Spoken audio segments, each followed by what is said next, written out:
Best varicose wines చికిత్సనే పొందండి. నొప్పి లేని చికిత్స కోసం సంప్రదించండి ఎబిస్ హాస్పిటల్. నమస్తే రమగారు. నమస్తే జయ. రమగారు, ఏదైనా నోవెల్ చెప్పుకుందామా? మాదిరెడ్డి సులోచన్ గారి కథలు చెప్తానన్నా కదా, భిన్న ధృవాలు బాగుంటుంది. చిన్నప్పుడు చాలా ఇష్టం ఇది నాకు. ఓకే. బాగుండేది, మంచి కథ, బాగా రాశారు. చిన్న తెలంగాణ మాండలికం, కొద్దిగా అక్కడక్కడ హైదరాబాదు కల్చరా? కల్చరు, హైదరాబాదు బ్యాక్గ్రౌండ్స్ ఎక్కువ అవి కనపడతాయి. ఈ భిన్న ధృవాలు కూడా పుస్తకం మనకి స్క్రిప్ట్లో దొరుకుతుంది. హాయిగా చదువుకోండి. కొనుక్కోగలిగితే ఎంత మంచిదో. నవోదయ బుక్ హౌస్లో 100% దొరుకుతుంది. ఆన్లైన్లో నవోదయాన్ని చూసుకుని వాళ్ళ ఫోన్ నెంబర్ చూసుకుని మీరు అడిగినా కూడా మాదిరెడ్డి సులోచన్ గారి పుస్తకాలు వాళ్ళ దగ్గర ఉంటాయి. భిన్న ధృవాలు కథ నిజంగానే విభిన్న ధృవాలైన ఒక యువతీ యువకుల కథ అన్నమాట. ఒక మాదిరి లవ్ స్టోరీయే విత్ ఫ్యామిలీ ఎలిమెంట్స్ అన్నమాట. ఈ కథ స్టార్ట్ అవ్వటమే ఒక పెళ్లి చూపుల ఊదంతోటి మొదలవుతుంది. ఒక సంపన్న గృహస్థు రఘుపతి గారు, ఆయన భార్య కాంతమ్మ ఏదో పేరున్న భార్య. వాళ్ళకి మొదట 3 అబ్బాయిలు. ఒక 10 సంవత్సరాల గ్యాప్ తర్వాత 2 ఆడపిల్లలు పుడతారు. పెద్ద అమ్మాయి ప్రశాంతి, రెండో అమ్మాయి ప్రణతి. 70s లో రాయబడిన దాంట్లో ప్రణతి. అదే అదే ప్రణతి కొత్త పేరు కాదు కదా మరి. ఈ ప్రణతిలో ఈ ప్రశాంతి ఆడపిల్ల పుట్టేసరికి మహాందగత్తైన పిల్ల. రెండో పిల్ల తండ్రి పోలిగా ఉంటుంది, సామాన్యంగా ఉంటుంది. పెద్ద పిల్ల చక్కటిది. ఆ పిల్ల పుట్టాక వాళ్ళకి చాలా కలిసి వచ్చింది. ఇల్లు కూడా కట్టారు. ప్రశాంతి నిలయం అని పేరు పెట్టుకుంటారు ఆ ఇంటికి. పెద్ద తల్లి చిన్న తల్లి అని పిలుస్తారు, అమిత ముద్దు. పెద్ద అబ్బాయిలు ఇద్దరు దూరంగా ఎక్కడో సెటిల్ అయ్యారు. మూడో అబ్బాయి కూడా ఫారిన్ వెళ్ళాడు. కానీ ఈ తల్లి మగపిల్లలు తోడు లేకుండా ఆడపిల్లలతో ఉండిపోయాం, పిల్లలు చిన్నపిల్లలుగా ఉన్నారని ఆవిడ ఫీల్ అవుతోందని అతను హైదరాబాదే వచ్చేసి ఇక్కడే ఏదో మంచి ఉద్యోగం చూసుకుని పెళ్లి చేసుకుని తల్లిదండ్రుల దగ్గరే ఉన్నాడు. ఈ ఆడపిల్లలు ఇక పెళ్ళిడికి వచ్చారు. జస్ట్ గ్రాడ్యుయేషన్ అయ్యి, ఒక పిల్ల గ్రాడ్యుయేషన్ అయిన పిల్ల, రెండో పిల్ల ఇంకా దగ్గరే. వాళ్ళిద్దరు ఏనర్థం వయసు వాళ్ళే, ఎక్కువ తేడా ఉన్న వాళ్ళు కాదు. జంట కవుల్లాగా ఉంటారు ఆడపిల్లలిద్దరు. ఇక్కడ ఉన్న అబ్బాయి పేరు వేణు. అతని ఫ్రెండు ఇతనితో పాటు అమెరికాలో ఉన్న కొంతకాలం ఉన్న అతను కూడా ఇండియా వచ్చి ఇక్కడ ఏదో ఉద్యోగంలో స్థిరపడ్డాడు. సామాన్య కుటుంబీకులు, కానీ ఫారిన్ రిటర్న్డ్. ఓ ఇంపాలా కారు అది మెయింటైన్ చేస్తున్నాడు. అతనికి చెల్లెల్ని ఇవ్వాలని ఉద్దేశం. ఈ ప్రశాంతిని చూడడానికి వస్తున్నాడు అతను. అదే ఈ కథ స్టార్టింగ్ అన్నమాట. అయితే పంపిస్తాడు చెల్లెల్ని అతనితో పాటు, కాసేపు బయటికి వెళ్ళి మాట్లాడుకోమని. 70s లో బయటికి వెళ్ళి మాట్లాడేది ఉంది. ఎంత ఫార్వర్డ్గా ఉన్నారు రమ్మగారు. రచయిత్రులు జరిగేవి అప్పట్లో, ఈ సంపన్నుల ఇళ్లలో జరిగేవమ్మా, అందుకే రాశారు. లేకపోతే వారు మాత్రం ఎక్కడి నుంచి రాస్తారు? మనం ఇప్పుడేదో జరుగుతున్నట్లు అనుకుంటాము, చూడాలి. అప్పుడే ఉంది, అన్నీ ఉన్నాయి అప్పుడే. అయితే తీసుకెళ్ళి మాట్లాడితే ఆ అమ్మాయికి అతని ధోరణి ఏమీ నచ్చదు. ఆ పిల్ల సహజంగా అందమైనది, కానీ మగవాళ్ల పోకడలు నచ్చే గుణం కలిగింది కాదు. మంచి అల్ట్రా ఫ్యాషన్గా ఉంటుంది. షార్ట్ హెయిర్, చక్కగా లిప్స్టిక్, స్లీవ్లెస్ శారీస్, బ్లౌజులు, చీరలు, ప్యాంట్లు, స్టైలిష్గా ఉండటం. కానీ ఐడియాలజీ మాత్రం పురుషోత్తముడు కావాలి ఆ అమ్మాయికి. ఈ ఫ్యాషన్ పేరుతో వేషాలు వేసేవాళ్ళు పనికిరారు, పెద్దల పట్ల గౌరవం లేని వాళ్ళు ఆ అమ్మాయికి నచ్చరు. ఒక డిఫరెంట్ ఐడియాలజీ ఉన్న అమ్మాయి. చూడ్డానికి మాత్రం చాలా మోడర్న్గా కనపడుతుంది. ఈ విద్యాసాగర్ నాకు నచ్చలేదు అని నిర్ద్వంద్వంగా చెప్పేస్తుంది. అతనికి చాలా ఆశాభంగం కలుగుతుంది. పిల్ల అందగత్తె, అంత అందమైనా ఇంటికి పెద్ద ఆడపడుచును పనికిరాదని ఎవరు అనుకుంటారు? కావాలని కోరుకుంటారు ఎవరైనా. అప్పుడు ఏంటి, ఈ ఆస్తి ఎంత వస్తుంది? ఈ అమ్మాయి పేరు మీద ఉన్న డబ్బంతా అమ్మాయికే వస్తుంది. ఇవి ఉంటాయి కదా. అయితే ఈ చెల్లెలు ఏమంటుంది, చక్కగా కారు ఉంది కదే అంటుంది. నీకు అత కారు నచ్చితే చేసుకో, నువ్వు నాకు నచ్చలేదు, నాకు అతను అట్లా మాట్లాడితే నచ్చలేదని చెప్తుంది. అయితే వీళ్ళు అడిగితే ఏం బాగుంటుంది అని అడిగేసరికల్లా రెండో అమ్మాయిని చేసుకోవడానికి సిద్ధపడతాడు అతను. ఈ ఫ్రెండ్కి అర్థం కాదు, పెద్ద అమ్మాయి కోసం ప్రాణాలు, వీళ్ళ అన్నయ్యకి వేణుకి అర్థం కాదు. పెద్ద సౌందర్యవతి అయిన ప్రశాంతి కోసం ప్రాణం వదిలేస్తానన్నవాడు సామాన్యంగా ఉన్న చిన్నపిల్లని అడుగుతాడేమిటి? వీడి ద్వంద్వ వైఖరి, వీడిని ప్రశాంతి కాదనుకోవటమే మంచిదైంది అనుకుంటాడు. కానీ మంచి ఉద్యోగం, పైగా రెండో పిల్లకి అతను నచ్చాడు. సంబంధం కుదిరి చేసుకుంటారు, పెళ్లి కుదిరి చేస్తారు. పెళ్లి కుదిరిన దగ్గర నుంచి అతను రంగు మారిపోతుంది. అవి కావాలి, ఇవి కావాలి, బోల్డ్ అని డబ్బులంతా తనకి ఇస్తారా ఇవ్వరా, మాకెంత వాటా వస్తుంది, ఇలాంటివి వచ్చేస్తాయి. ఈ ఫ్రెండ్కే ఆశ్చర్యంగా ఉంటుంది. అయితే ఇతనికి ఒక వేణు పెళ్ళయింది కదా ఆఖరి అబ్బాయికి. అతని భార్య వాళ్ళ అక్కయ్య కొడుకు పుట్టినరోజుకి వెళ్తూ ఎవరు లేరు తోడని ఈ పెద్ద ఆడపడుచుని తీసుకెళ్తుంది ప్రశాంతి. తీసుకెళ్తే ఆ బర్త్‌డే పార్టీలో ఒక చిన్న అపశృతి ఎదురవుతుంది. ఒక కుర్రాడు ఎవరో ఈ అమ్మాయితో ఏదో విచిత్రంగా మాట్లాడతాడు. చెంపకాయ కొట్టేస్తుంది. ఆ టైంకి ఎవరొస్తారు? ఈ అమ్మాయి వదిన పేరేంటంటే సునంద. సునంద వాళ్ళ పిన్ని కొడుకు, కూతురు వస్తారు. అతని కోసం వీళ్ళందరూ వెయిట్ చేస్తుంటారు. మన్మోహన్ అతని పేరు. ఆ మోహన్ అందరూ మను కోసం చూస్తున్నాం అంటారు. తీరా వీళ్ళందరూ ఎదురు చూస్తున్న వాడు ఎవరంటే అతను ఒక లాల్చీగా వేసుకుని పంచ కట్టుకుని వస్తాడు. అప్పట్లో తెలంగాణలో పంచెలు లాల్చీలు చాలా సహజమైనవి. కానీ అంటే కొంచెం ఫ్యాషనబుల్ కాదు. అప్పటికే ఫ్యాషన్లు వచ్చేసినాయి హైదరాబాద్లో 70స్కే. అబ్బా ఈయన కోసం ఆ పండితరాయల కోసమా వీళ్ళు చూస్తున్నారు అనుకుంటుంది. అతనేమో ఈ అమ్మాయిని చూసేసరికల్లా ఈ పల్చటి జార్జెట్ శారీ, ఈ స్లీవ్లెస్ వేసుకునేసరికల్లా ఈ పిల్లకేసి జుగుప్సగా చూస్తాడు. ఎప్పటిదాకా ఆ అమ్మాయికి ఏం తెలుసు? తన వైపు ఆరాధనగా చూసి మైమరిచిపోయే వాళ్లే తెలుసు.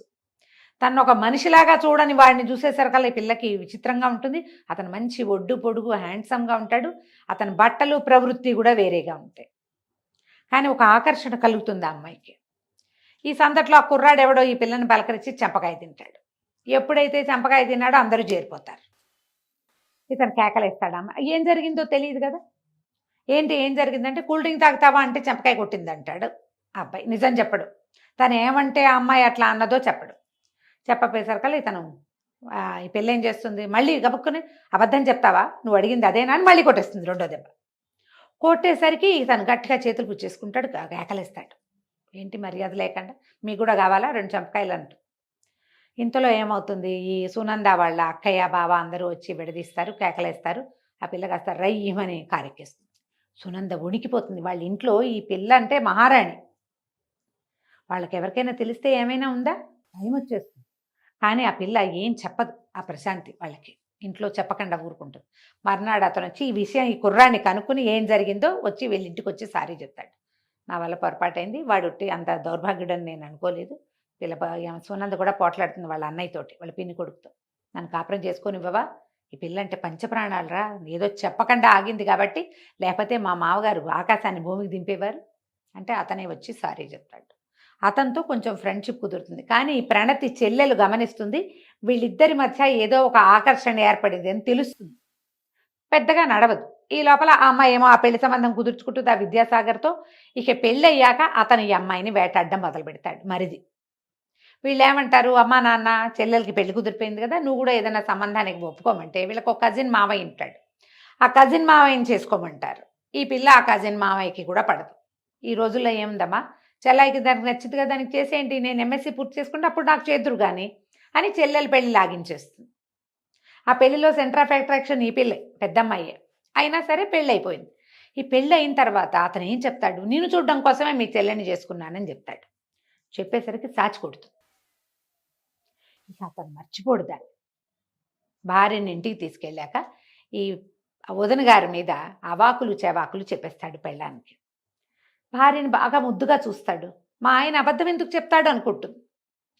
ఇంటికి తీసుకొచ్చి అమ్మకి చెప్తుంది, ఎవరినో ప్రేమించింది, మా ఆయనే స్వయంగా చూశాడు, బతిమలాడింది నన్ను పెళ్లి చేసుకోమంటే మా ఆయన చేసుకోనని, మా ఆయన అక్కని రిజెక్ట్ చేసి మన కుటుంబం మీద గౌరవంతో నన్ను చేసుకున్నాడని చెప్తుంది. ఇది తిడుతుంది చెల్లెల్ని ప్రశాంతి. ఏం వాగుతున్నావు నువ్వు, మీ ఆయన ఒట్టి దౌర్భాగ్యుడు, నీ మొగుడు కాబట్టి చంపేసేదాన్ని, చెంపపగలు కొట్టినా మీ వాడికి బుద్ధి రాలేదు అనేసరిగా మా ఆయన ఎంత మాట అంటుందో చూడు, నా భర్తని ఎంత మాట అంటుందంటే తల్లి తిరుక్కునేస్తుంది. అల్లుడిని అట్లా అంటావా, మన ఇంటి అల్లుడు కదా అని కూతుర్ని ఎప్పుడు ఒక మాట కూడా అనరు కానీ చెంపకాయ కొట్టేస్తుంది కూతురు. ఇక అప్పటి నుంచి కుటుంబం అంతా వేటాడేస్తారు పెద్దమ్మాయిని. అల్లుడి మాట నమ్ముతారు. ఈ అమ్మాయికి చెడు తిరుగుళ్ళు ఉన్నాయని అప్పటిదాకా ఇది నిప్పు పొగరబోతుంది, ఎవ్వరికీ లొంగని పిల్ల ఎవరినో ప్రేమించి మోసపోయింది, అది అల్లుడికి తెలుసు. మన మీద మర్యాదతో మనకి చెప్పాడు, మన మీద మర్యాదతోటే చిన్నపిల్లని పెళ్లి చేసుకున్నాడు, స్నేహం కాదనకుండా. ఈ సినిమాతోటి ఈ పెద్దమ్మాయిని బయటికి వెళ్ళనివ్వరు, డ్రైవర్కి అన్నీ అప్పచెప్తారు, అది ఎక్కడికి వెళ్ళిందో వీళ్ళకి చెప్పాలి. అదేదో చెడు తిరుగుళ్ళకి పడుతోంది అనుకుంటారు. నిజంగానే ఆ పిల్ల నిప్పు. అన్నయ్యకి వదినకి దీన్ని నమ్మాలని ఉండదు, నమ్మాల్సి వస్తుంది. తల్లి అయితే చిన్న కూతురునే నమ్ముతుంది, తండ్రికి కాదు ఈ పిల్ల అట్లాంటిది కాదనిపిస్తూ ఉంటుంది. వాళ్ళకి తెలుసు కదా పొగరబోతు పిల్ల, మాట అంటే ఊరుకోదు, ఫ్యాషనబుల్గా ఉంటుంది. కానీ అమ్మాయి పద్ధతి మార్చేసుకుంటుంది. కాటన్ చీరలు కట్టుకోవటము, సింపుల్గా జుట్టు ముడేసుకోవటము, మెల్లిగా మార్పు వచ్చేస్తుంది. ఈ అమ్మాయిలో మార్పు వచ్చింది, అది మెతక వైఖరిని అవలంబిస్తోందని తెలుస్తుంది. కానీ తమకు తెలిసిపోయిందని మెతకబడింది అనుకుంటారు. అంతేగాని ఈ రెండో కుర్రాడు ఎవరైతే కనపడ్డాడో అతని ప్రేమలో ఈ అమ్మాయి పడిందేమో అని అనిపించదు. ఈ యూనివర్సిటీలో అతన్ని అప్పుడప్పుడు కలుసుకుంటుంది. అతన్ని కలిసినప్పుడల్లా కూడా వీళ్ళ ఇంట్లో ఏదో రగడవుతుంది. అతని మీద ఏముండదు, వాడెవడో మగవాడు అనుకుంటారు. చూసి ఇంకో సంబంధం కుదురుస్తారు. ఆ సంబంధం మాట్లాడేసరికల్లా ఆ సంబంధం పెళ్లి కొడుకుని ఈ విద్యాసాగర్ బయటికి తీసుకెళ్లి ఈ అమ్మాయి ప్రవర్తన మంచిది కాదని వాడికి కూడా చెప్తాడు. వాడు పెళ్లి మానుకుంటాడు. ఏం చేయాలో తెలీదు, పరువు పోయేలాగా ఉంది. చిన్నపిల్ల పెళ్ళైపోయింది, 3 నెలలు 6 నెలలు అయినా దీనికి సంబంధం కుదరదు. సరే, పాత సారథి ఉన్నాడు కదా వాళ్ళ కజిన్ మామయ్య, అతనికి పిల్లనిస్తామని పిలుస్తారు. మీ ఇష్టం అంటుంది. ఇక విసిగిపోయి వీళ్ళతోటి. ఎందుకంటే అమ్మా నాన్న దగ్గరికి తీయటం మానేశారు. అన్నయ్య చీతరించుకుంటాడు, చెల్లెలు మాట్లాడమనేసి అక్కా చెల్లి ఎంత పావురాల జంటలా ఉండేవాళ్ళు, ఒక ప్రాణంగా ఉండేవాళ్ళు. అలాంటిది అది కూడా పోయింది. ఇలా చాలా ఇంత మొహం చేసుకుని తిరుగుతుంది. ఈ యూనివర్సిటీలో కనపడుతుంటాడు మన్మోహన్, అతనితో మెల్లిగా స్నేహం అవుతుంది. వీళ్ళిద్దరికీ విడదీయరాని స్నేహం కలుస్తుంది. ఈ అమ్మాయి పరమ నిప్పు, చాలా ఖచ్చితమైంది. దీనికి ప్రత్యేకమైన అభిప్రాయాలు ఉన్నాయి జీవితం పట్ల. అవన్నీ ఆ అబ్బాయికి అర్థమవుతాయి బయటవాడికి. ఈ పుట్టినప్పటి నుంచి ఎత్తుకు పెంచిన వాళ్ళు ఒక్కళ్ళు కూడా ఆ పిల్లని నమ్మరు. బయట నుంచి వచ్చిన వార్తలు వినే ఆడపిల్లల్ని అవమానిస్తారు. కుటుంబాల్లో జరుగుతుంది ఇది. ఎవడైనా బయటవాడు చెప్పాడంటే ఇక పిల్లల్ని బతకనీరు. అవును. వాడు ఎందుకు చెప్తాడు అనుకుంటారు. అంతేగాని వాడు ఏ ఉద్దేశంతో చెప్పాడో వీళ్ళకి అర్థం కాదు. ఈ ప్రణతిని ఇచ్చారు కదా, పెళ్లి చేస్తారు. పెళ్లి చేస్తే ఈ పెళ్ళైన కొద్ది రోజులకే వాడు కారం వేస్తాడు మొగుడు. ఏ కారు చూసి మొగుడితో సరదాగా తిరుగుదాం అనుకుంటుందో కారు ఉండదు. ఈ అమ్మాయి ఎక్కువ వండితే ఇంతెందుకు వండావంటాడు. పరమ పిసినారి, ఏమీ వండనివాడు. ఆకుకూరలు వండుకోవాలంటాడు. మనం ఇల్లు కట్టుకోవాలి కాబట్టి గ్రాండ్గా లివింగ్ పనికిరాదంటాడు. ఇక్కడ పనికిరాదన్నవన్నీ అత్తవారింట్లో సుష్టుగా తింటాడు. ఎంతసేపు వాళ్ళ ఇంటికి వెళ్తాడు, ఈ వదిన గారిని ఏదో ఒకటి అంటాడు నలుగురు ముందు. ఆ అమ్మాయిది ఇప్పుడు వదిన గారి మీద చెణుకులు సరదా మాటలు మాట్లాడితే మిగిలిన వాళ్ళు నవ్వుతారు, ఈ పిల్ల చర్రమంటుంది. దాంతో దీనికి కేకలేస్తారు. జీవితం మిజరబుల్ అయిపోతుంది ఆ అమ్మాయికి పాపం. కానీ ఇతనితో మన్మోహన్తో స్నేహం మాత్రం కలుస్తుంది. అతని క్యారెక్టర్ కూడా బాగా ఎలివేట్ చేస్తారు. ఈ సారథిని పిలుస్తారు, సారథితో పెళ్లి సంబంధం కుదురుస్తారు. కుదిర్చిన తర్వాత ఏమవుతుంది, ఈ పెళ్లి సంబంధం ఒప్పుకుని మరి ఇంకేం చేస్తుంది. ఈ మన్మోహన్ని కూడా అతనికి చెప్పదు, నేను అంటే నాకు ఇష్టమని చెప్పదు. ప్రీతి కలిగి ఉంటుంది అంతే. అతను కూడా బయటపడ్డు. ఎప్పుడైతే ఈ సారథితో పెళ్లి సంబంధం అనగానే మీ ఇష్టం, మీరు ఏది కావాలంటే అదే, మీరు ఎవరిని తెచ్చినా చేసుకుంటారు, నా పెళ్ళి అవ్వటమే కదా, మీ పరువు పోకుండా ఉండాలి, మీ ఇష్టం అంట. సంబంధం కుదిరిపోతుంది. అతను వచ్చి సరదాగా ఏదో మాట్లాడిపోతాడు. వాళ్ళు చేసుకోమంటున్నారు, చేసుకుంటున్నాను మావయ్య అంతేనని చెప్తాను. ఈ విద్యాసాగర్ ఏం చేస్తాడు, సారథిని మన ఇంటికి రండి భోజనానికి అని పిలుస్తాడు. ప్రణతికి తెలీదు తన భర్త ఇంటెన్షన్ పాపం. వాళ్ళిద్దరు అందరి భోజనాలు అయ్యాక ఆ అమ్మాయికి అప్పుడే నెలతెప్పు ఉంటుంది. భర్తకి చెప్దామనుకుంటే మామయ్య వచ్చేసాడు. తర్వాత చెప్దామనుకుంటుంది. వాళ్ళిద్దరు కబుర్లు చెప్పుకుంటారు, నువ్వు పోయి పడుకోమంటారు. ఈ పడుకున్న పిల్లకి వామిటింగ్ సెన్సేషన్గా ఉండి నిద్ర పట్టక బయటకు వస్తుంది. బయటకు వచ్చేసరికల్లా ఆ సారథికి ఇతను ఈ అమ్మాయి మంచిది కాదని విద్యాసాగర్ చెప్పేది. ఈ అమ్మాయి ప్రణతి భర్త చెప్తాడు, మా వదిన గారి క్యారెక్టర్ మంచిది కాదు, అందుకే మీకు అంటగడుతున్నారు అనేసరికల్లా లోపల నుంచి బయటకు వస్తుంది. మీకు గుర్తుందా, పెళ్లి కుదిరింది, మీరు ఇట్లా మాట్లాడతారా, ఇది ఎంత తప్పు అంటే, ఇంతకుముందు సంబంధం కూడా మీరే చెడగొట్టారా, ఎందుకు ఇట్లా చేస్తున్నారంటే అప్పుడు అతను బయటపడిపోతాడు. మీ అక్క నన్ను చెంపకాయ కొట్టింది, పగ తీర్చుకుంటున్నాను. చెంపకాయ ఎందుకు కొట్టిందండి, అది మిమ్మల్ని ఎందుకు కొడుతుంది మా అక్కయ్య మిమ్మల్ని అంటే, నేను ఇప్పుడు ఆ అమ్మాయి మీద మనసు పెట్టుకుని నిన్ను చేసుకున్నాను అని బయటపడతాడు. పడేసరికల్లా పిచ్చిగా ఏడుస్తుంది. ఒక్క ప్రాణంగా ఉన్నావు అక్క చెల్లి, మమ్మల్ని చెడగొట్టావు నువ్వు, దాన్ని బతకనివ్వకుండా చేసావు, ఎక్కడ పంచప్రాణాలుగా పెంచిన వాళ్ళు అసలు దాన్ని శత్రువులు అయిపోయారు, ఎంత మిజరబుల్ చేసావు, నీ ఆశపోత్తనం వల్ల కాదా ఇదంతా జరిగింది. ఓ పిల్లని అడిగావు, అది ఒప్పుకోలేదు, వదిలేయాలి. ఇక పిచ్చిదానిలాగా ఏడుస్తుంది. ఇతనికి భయం వేస్తుంది. ఆ అమ్మాయి వల్ల ఇతనికి చక్కటి ఇల్లు వాకిలి ఏర్పడ్డాయి. ఈ ప్రణతి వల్ల వాళ్ళకి పెద్దమ్మాయి అంటే పంచప్రాణాలు, కానీ చిన్నదంటే తక్కువని కాదు, తక్కువ కాదు. అదే ఆ పిల్లంటే ఇంకా ఎక్కువ ముద్దు, దాని క్యారెక్టర్ వల్ల కూడా. సరే ఏం చేయాలో తెలియదు, విడివిడిగా పడుకుంటారు భార్యాభర్త. అది ఏడుస్తూనే ఉంటుంది. ఈ లోపల ఏమవుతుంది, అక్కడ సారథి వెళ్ళి నేను ఈ పిల్లని పెళ్లి చేసుకోనని చెప్పేస్తాడు. ఈ అమ్మాయి ఏం చేస్తుంది, సరే ఈ తల్లేమో ఎంతసేపు తిట్టిపోస్తూ ఉంటుంది. సునందకు ఒక్కదానికి ఈ అమ్మాయి మీద నమ్మకం. వీళ్ళు ఏదో పొరపాటు పడుతున్నారు. ఆ విద్యాసాగర్ గారు ఎందుకు అట్లా మాట్లాడతాడు, ఈ పిల్లని ఎందుకు కవ్విస్తాడు, అసలు ఆయన ఎందుకు వస్తాడు రోజు మన ఇంటికి, హాయిగా ఉన్నామే ఇతను రాకముందు, ప్రణతి జీవితం ఏం బాగుందో బాగోలేదో తెలీదు, ఈ పిల్ల మాత్రం ఎప్పుడు దుఃఖంగానే ఉంటుందని అమ్మాయికి ఏమీ నచ్చుబాటు కాదు అతను వస్తే. ఈ తల్లితో తగాదాయి ఈ అమ్మాయి ఏం చేస్తుంది, నేను ఒక మనిషినని మీ దగ్గర అనిపించుకున్నాకే మీ ఇంట్లో అడుగు పెడతా, నేను హాస్టల్లోనే ఉంటాను, ఇక మీ దగ్గరికి రాను అని చెప్పేసి బయటకు వెళ్ళిపోతుంది. ఆ ఇంట్లో నుంచి బయటికి వెళ్ళిపోతుంది. వీళ్ళు ఏం చేయాలో తెలియక తలబట్టుకున్న సమయంలో ఈ ప్రణతి జుట్టు రేగిపోయి చీరంతా నెలిగిపోయి ఏడుపు చారికలతో ఉన్న పిల్ల తూలుకుంటూ లోపలికి వస్తుంది. వీళ్ళు నిర్ఘాంతపోతారు. ఇటా వచ్చావు, ఎందుకే, ఏమైంది అంటే వెర్రెత్తినట్టు ఏడుస్తుంది. అక్కేది ఏమైంది, దాని జీవితాన్ని ఇట్లా చేసేసాం మనం, మా ఆయన దుర్మార్గుడు, తనే ఇట్లా చెప్పాడు, అసలు ఒక్క మాట నిజం లేదు అందులో, నేను ఈ భర్త ప్రేమలో మునిగి నేను దాన్ని ఇలా అన్యాయం చేసేసాను, మీరంతా నమ్మి దాని జీవితాన్ని ఇట్లా నరకప్రాయం చేశారని విపరీతంగా ఏడుస్తుంది. ఏడిచే వీరికి ఏం చేయాలి, ఈ పిల్లని పట్టుకోవాలి, ఏం కళ్ళు తిరిగి పడిపోతుంది, తిండి కూడా లేదు, పైగా ఈ అప్పుడే కన్సీవ్ అయి ఉంది కదా, దానికి ఏం సత్తా ఉంటుంది, ఈ దుఃఖం తన వల్ల అక్కయ్య జీవితం మిజరబుల్ అయిపోయింది అనిపిస్తోంది కదా, తందే తప్పు, తను వెళ్ళి మన ఆయన చెప్పాడు అని చెప్పకుండా ఉన్నా సరిపోయేది, చెప్పిస్తాడు మీ అమ్మ వాళ్ళకి చెప్పు అని. ఏం చేయాలి, వీళ్ళు మళ్ళీ అక్కడికి పరిగెడతారు, ఏం చేసినా వాళ్ళ నాన్న అమ్మ దగ్గరికి రానంటుంది ఆ పిల్ల. ఆ మన్మోహనే అమ్మాయిని ఆదుకుంటాడు. ఈ తీరా ఇది అంతకుముందు 1-2 సార్లు వీళ్ళు కొన్ని సంఘటనలో చిన్నగా క్లోజ్ అవుతారు. ఇక నాకేమి దిక్కు లేదు, నీ మీదే ప్రాణాలు పెట్టుకుని ఉన్నానని చెప్పేస్తుంది అతను.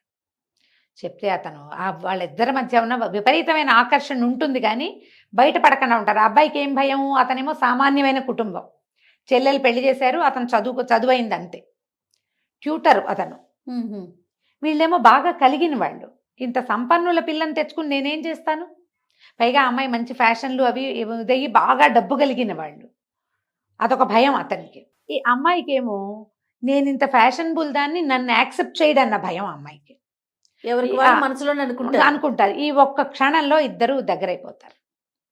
ఇంతలో ఏమవుతుంది, వాళ్ళ అమ్మకి ఏదో తీవ్రమైన అనారోగ్యం అయ్యి ఆవిడ హాస్పిటలైజ్ అవుతుంది. ఇతను ఈ అమ్మాయిని తీసుకుని తల్లి దగ్గరికి తీసుకెళ్ళిపోతాడు హాస్పిటల్కి. తీసుకెళ్లేసరికి ఈ కొడుకు పక్కన అంతకుముందు 2 సార్లు 3 సార్లు వీడికి తగిన పిల్ల ఈ ప్రశాంతియే, అందంలో చక్కగా ఉంటుంది, వీళ్ళ పక్కన జోడీ బాగుంటుందని మాట్లాడుకుంటారు. కానీ కలిగిన వాళ్ళు వాళ్ళ పిల్లని మనవాడికి ఎందుకు ఇస్తారు, ఆస్తిపరుల ఇంట్లో ఇస్తారు, లేదా పెద్ద ఉద్యోగం ఉండాలి, ఫారిన్ రిటర్న్ అయితే ఇస్తారు అనుకునేవాళ్ళు. ఈ కొడుకు పక్కన ఈ కుందన బొమ్మలా ఉన్న పిల్లని చూసేసరికి ఆవిడ సంతోషం పట్టలేకపోతుంది. మెళ్ళలోంచి చంద్రహారం తీసి వేస్తుంది.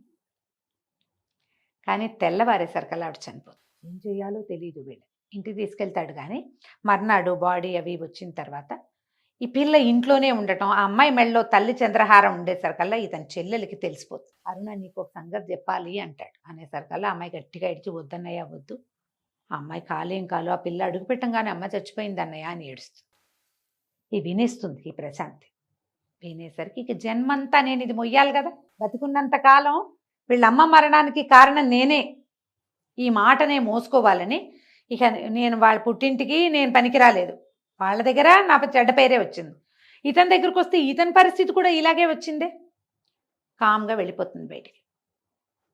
అతను కూడా ఈ మరణం తర్వాత ఈ ఇంట్లో హడావిళ్ళు వీటితోటి ఆ అమ్మాయిని పెద్దగా చేయడు. చల్లగా ఏం చేస్తుందంటే ఈ ఎంఎస్సీ అయ్యింది కదా, చుట్టుపక్కల ఊళ్ళలో ఎక్కడ ఉద్యోగం వేకెన్సీ ఉందో చూసుకొని ఒక పల్లెటూరుకి వెళ్ళిపోతుంది. ఆ గొలుసు పొట్లం కట్టి ఇతనికి పంపించి ఉత్తరం రాస్తుంది, నేను వాళ్ళకి మా పుట్టింటికి పనికి రాలేదు, నీకు కూడా నేను చెడ్డ పేరు తేలేను, నీ జీవితం ఇంకో రకంగా వెళ్తుంది, నీతో ఉన్న కొద్ది సమయం, నీతో కలిపిన అన్ని క్షణాలు నేను గుర్తుపెట్టుకుని ఉంచుకుంటాను, ఎటుపోతుందో నా జీవితం, నా దారిని నన్ను పోనివ్వు, నన్ను కట్టుకుని నువ్వు మళ్ళీ ఈ పేరు నువ్వు పెట్టుకోవద్దు, మీ చెల్లెలకి మొహం చూపించలేను నేను.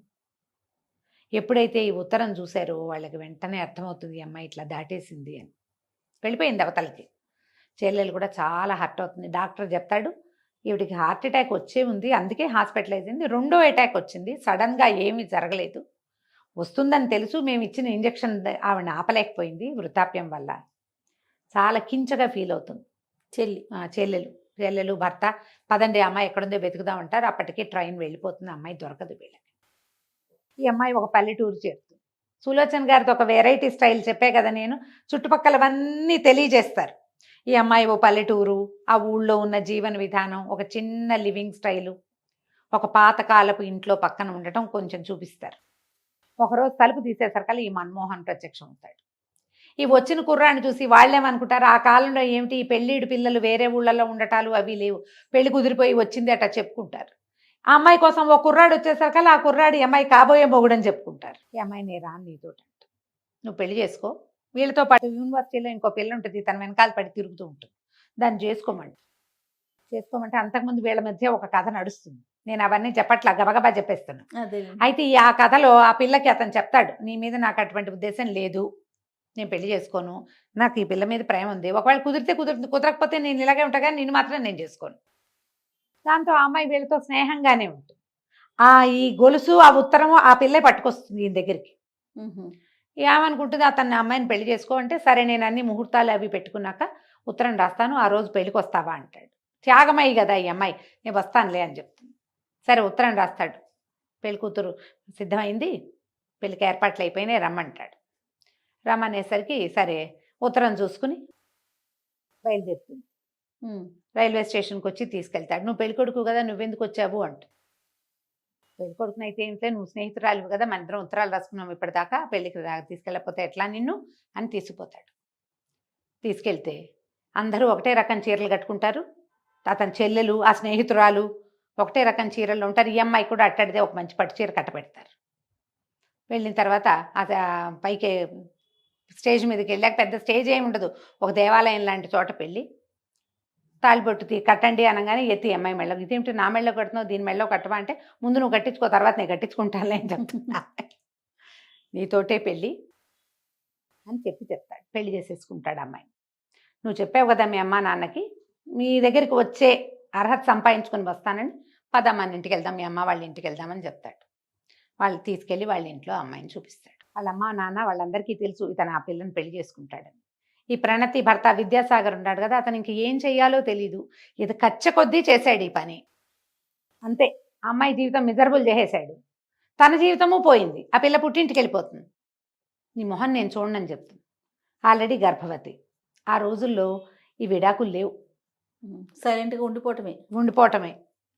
వారి పెద్దింటి వాళ్ళు పొరపాటు చేశాడు, అతను క్షమించమంటున్నాడు, ఫారిన్ వెళ్ళి ఏదో సంపాదించుకొస్తాడు, కొన్నాళ్ళు ఫారిన్ వెళ్తాడు, వీళ్ళు బతిమలాడి మళ్ళీ ఆ అమ్మాయికి ఇతనికి సై వచ్చి కుదురుస్తారు. ఇంత ఈర్ష్య, నీ ఈర్ష్య కదా ఇది పాడు చేస్తుంది, నీ ఆశపోతనం, నీ ఈర్ష్య వల్ల నన్ను చేసుకోవాల్సి వచ్చింది, తన జీవితం పాడు చేసేసావు.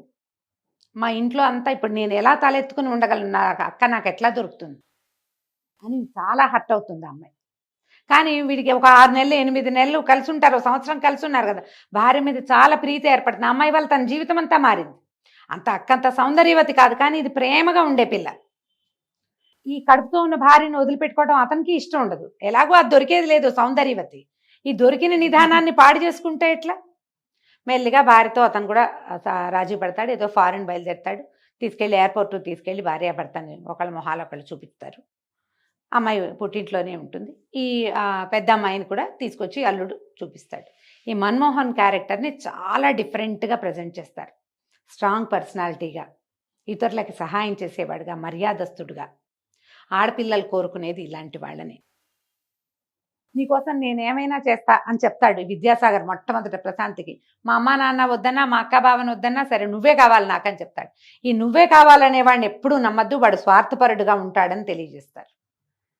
ఈ రోజుకి నువ్వు ఒప్పుకోవటం కోసం నీకేదైనా చెప్తాడు వాడు. నువ్వు ఎలాగైనా ఉండు, నేను ఇలాగే ఉంటా అని చెప్పేవాడే నిజమైన మనిషి. వాడితోటి జీవితం బాగుంటుంది, వాడు మనిషిగా ఉంటాడు ఎప్పటికీ. ఈ అండర్ కరెంట్ లైన్ తోటి ఈ కథ నడుస్తుంది. ఆ అబ్బాయిని మొదటి రోజున పంచాలాల్చి వేసుకున్నప్పుడు ఎలాంటి క్యారెక్టర్ని చూపిస్తారో, పెళ్లి చేసుకునేదాకా అదే క్యారెక్టర్లో చూపిస్తారు. చక్కగా రాస్తారు. కథ ఎంత బాగుంటుందో. మధ్యలో మనకి విద్యాసాగర్ మీద ఒళ్ళు మంటగా ఉంటుంది, ప్రశాంత్ మీద జాలేస్తుంది, వాళ్ళ అమ్మా నాన్న ఇదేమిటి వీళ్ళు ఇలా ఉన్నారు అనిపిస్తూ ఉంటుంది. కానీ కథ అయితే చక్కగా నడుస్తుంది. దొరికితే చదవండి, లేదా ఇది విని సంతోషించండి. చాలా చాలా బాగుందండి. నమస్తే.